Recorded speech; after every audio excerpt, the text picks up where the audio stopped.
What time do you compete? I compete at 12. Okay, so you got a while. Um, Yes, does your brother compete before then? he does. Since he's younger, competes at 9, so in an hour for me. Okay, good, good. Well, yeah, how is your summer going? What have you been up to? It's been great. There's more tournaments.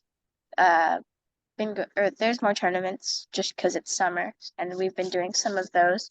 Hmm. Um, um, let's see. We were out and about a few days ago. I've been hanging out or going to friends' houses and stuff a lot. Working on projects and things like that. It's been Wonderful, awesome. wonderful. What kind of projects you've been working on? So there's the Abigail Williams book that I've gotten more into. Um, and my idea for some other project was to make a card game, but I really have no idea how I'm going to do that. Uh-huh. Um, so I'm definitely going to have to look more into that. That's interesting. What gave you the idea to create a card game? There's one of our favorite spots in Ocean Beach, that we go to a lot. And it has all sorts of games and things like that. And one of the games was really, really hilarious, but it was sort of inappropriate for children.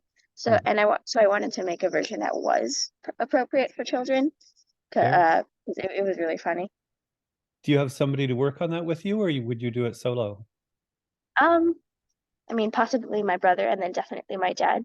Hmm. Um, but no friends outside of that so far. Got it. Very interesting. There's actually a card game that we're going to use for one of our electives next fall that somebody Oh, created.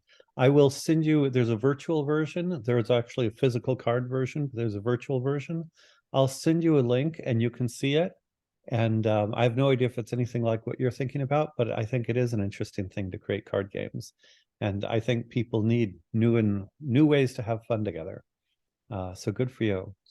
And Abigail Williams, we spoke a few months and you were kind of taking a pause from your writing. Tell me what brought you back.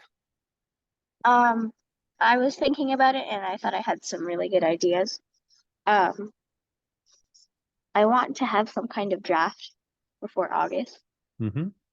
just so that I can edit and then go off from there. So you have two completed Abigail Williams books, is that correct? Yes, So this would be number three. yes. Can you tell me the exciting ideas, or are they top secret?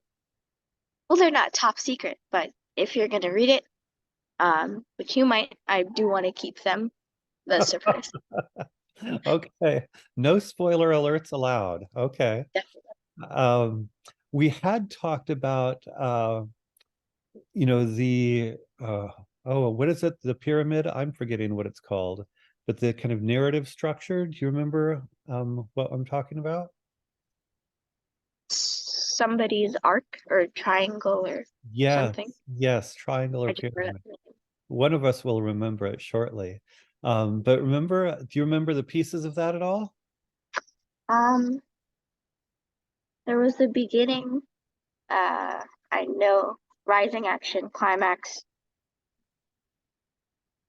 something about uh decreasing the climax and then resolve. Yeah, it's wonderful how well you've got that internalized. So are you going to think about that kind of a structure as you write this third novel, this third book? I don't think it's exactly like that because um there's a lot of climax, or I want there to be a lot of climax points instead of just one. Hmm. Um, and then maybe multiple resolving and then another problem. I'm not quite sure how it'll go. I've seen version, and it's annoying that I can't remember the name of that, but I've seen versions where it's kind of like a jagged, I'm going to try to do it with my hand, kind of like a jagged up. Let's see, it's hard to do it. But, instead of just one climax, it kind of goes up and down, up and down. So it's possible to have multiple resolutions, multiple climaxes, and multiple resolutions. But one way, I guess, one way you can think about it, and it really is up to you, is are they all of the same intensity, or are they building towards a bigger one, or do you have the biggest one at the beginning and then it goes down. Do you know what I mean? You can have the overall trajectory even with multiple climaxes. Have you thought about, is there one really big one that it all builds to, or are they all kind of equivalent in kind of importance? I think I was thinking about that, and I think that um, they're all leading, or I want them to be leading to something bigger, or the ending, where the big moment of whatever happens.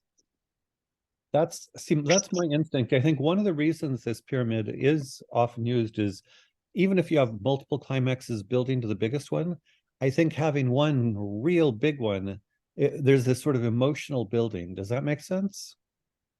Yes. And so you can kind of build and then have a little resolution and then build and a little resolution.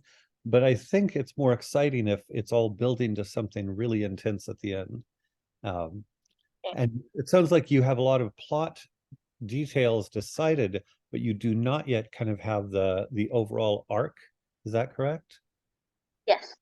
I like writing as I go sometimes, Uh-huh. where I get ideas as I go, because I've done the usual way where you write out all of your ideas and then like, that's your official story. But then after a while, like I don't stick with it most of the time. Um, and I lose interest. Yep. So I like doing it my way. No, that totally makes sense. The other thing is character development. Do you think that Abigail Williams will develop as a character more this time than in previous books? I'm trying to make her develop in some way. Um, I just haven't put enough thought into that besides the actual plot. So I have known writers, famous writers sometimes, who say the way they write is they get so inside their characters' heads that in some ways the characters almost write the book, which, is a exaggeration of taken literally. But do you feel as if you're inside Abigail Williams' head, or are you getting there? You muted. I can't hear you. My bad, there was a family walking by and they were making a lot of noise. Um, uh, I think I'm not quite there, but that is sort of like 5% what I'm doing. But that's a good idea. You're my It seems like you're a lot older and more mature than you were last time you wrote one of these books. Wasn't it like 2 or 3 years ago when you last wrote one of these? I don't think it was quite that much. I wrote my first one when I was 7 or 8, Okay. second one when I was 9, and then this one when I'm 10 or 11. Okay. So yeah, it's kind of 2 years apart. But yeah, I expect that because you are more mature, that the character development side is also something that can be more sophisticated. That is, you're an older and wiser and different person than you were when you were 9. Is that fair enough to say? Yes. And so in a way, yeah, it's not about Abigail Williams' age, right? I don't remember her age being too important. Is that correct? Yeah, I never really mentioned her age. I thought that wasn't important. Yeah, I totally get that. But just as a character, um, yeah, if she was to develop, well, tell me, do you like the idea of character development or not? I do. What's the value of character development? Why is it when you read things, for instance, do you like to read things where there's some character development? I do. And I think that um, one of the main reasons is because when they learn a lesson, as in some stories or a lot of stories, there's some moral or lesson. And if the character doesn't develop from that and learn it, then the character is just the same as he or she was. Hmm. Um, And and that, yeah, I remember your first Abigail Williams more clearly than the second one. My sense is that in the first one, there's very little character development. Does that sound accurate? yeah. Okay. And you were only 7. Okay. So I think character development is not something that 7-year-olds probably get into a lot. So do you have any idea what the lesson might be that Abigail learns or how her character might develop over this new book?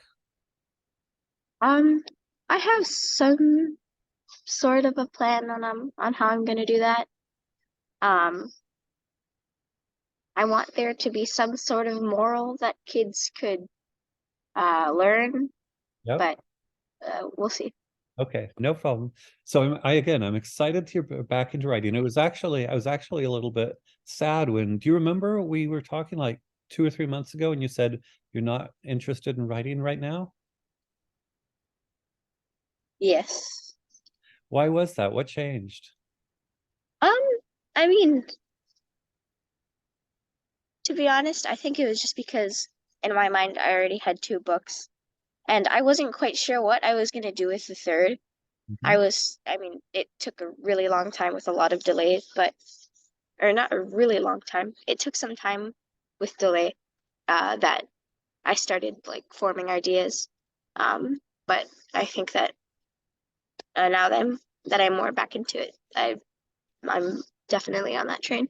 Got it. Do you think maybe it helps that it's summer and maybe during the school year you're so busy you didn't have kind of the bandwidth for this, and in summer you have more kind of time for your mind to imagine? Yeah, but I don't think I should just poison on that reason because I had a lot of time. It's Okay. just I wasn't really focusing on what to do with it. And that's okay. We all go through phases. Sometimes I'm into this project and then that project. I've always got lots of projects going on, and sometimes one kind of is just feels ready to go. Uh, yeah. So does that make sense that sometimes, for whatever reason, you're ready for a project, and other times you need to put it in the background? Yes. Okay.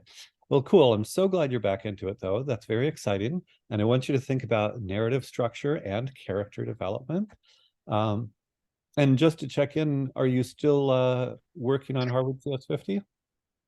I am. I'm almost done with the week zero project. It's taking me a little while because I had some bumps in the project that I had to figure out.